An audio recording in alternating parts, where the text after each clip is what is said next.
আজকে আমি বানাবো পান্তা ভাতের ভাপা পিঠে, একেবারে অন্য স্বাদের।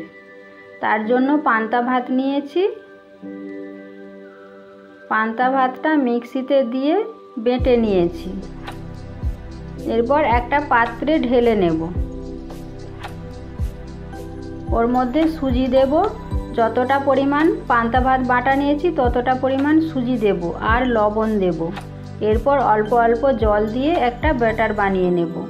ব্যাটারটা খুব পাতলাও নয় আবার খুব ঘনও নয়, এইভাবে একটা ব্যাটার বানিয়ে নিয়েছি। এরপর ঢেকে রেখে দেব। উনুনে হাঁড়ি বসিয়ে তার মধ্যে জল গরম হতে দেব। এখন ব্যাটারের ঢাকনাটা খুলে ওর মধ্যে ইনো দিয়ে দেব। ইনো দিয়ে ভালো করে মিশিয়ে নেব। এরকম বাটি নিয়েছি, বাটির মধ্যে তেল লাগিয়ে নেব। সাদা তেল লাগিয়ে নিয়েছি। ওর মধ্যে ব্যাটার দিয়ে দেব। ব্যাটারটা পুরো ভরবো না, অর্ধেক বাটি ভরবো, কারণ এটা ফুলে উঠবে। এরপর হাঁড়ির ঢাকনা খুলে ওর মধ্যে বাটি বসিয়ে দেব। এরপর ঢাকা দিয়ে দেব, সেদ্ধ হতে দেব। ভাপে সেদ্ধ হবে এটা। 10 মিনিট পর ঢাকনা খুলে দেখব হয়েছে কিনা। এটা ফুলে উঠেছে, তার মানে বুঝে নিতে হবে হয়ে গেছে। ঠান্ডা হলে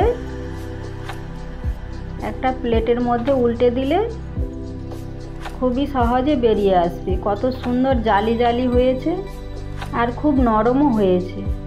এইভাবে সবগুলো বানিয়ে নেব। এরপর একটা তড়কা বানিয়ে নেব। কড়াইতে সাদা তেল দেব, ওর মধ্যে কালো সর্ষে, চেরা কাঁচা লঙ্কা দেব আর কারি পাতা দেব।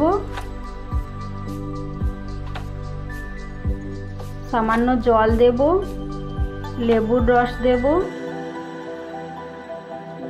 চিনি দেব আর লবণ দেব। দিয়ে একটু ফুটিয়ে নেব। এরপর ঢেলে নেব। ভাপা পিঠের ওপর এই তড়কাটা দিয়ে দেব। এটা দিলে খেতে খুব টেস্টি হয়, একেবারে অন্যরকম স্বাদের হয় খেতে। এইভাবে একবার বানিয়ে খেয়ে দেখবেন। একবার বানিয়ে খেলে বারবার খেতে ইচ্ছে করবে।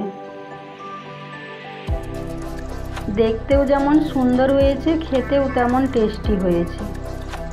তৈরি হয়ে গেল আমার আজকের রেসিপি পান্তা ভাতের ভাপা পিঠে।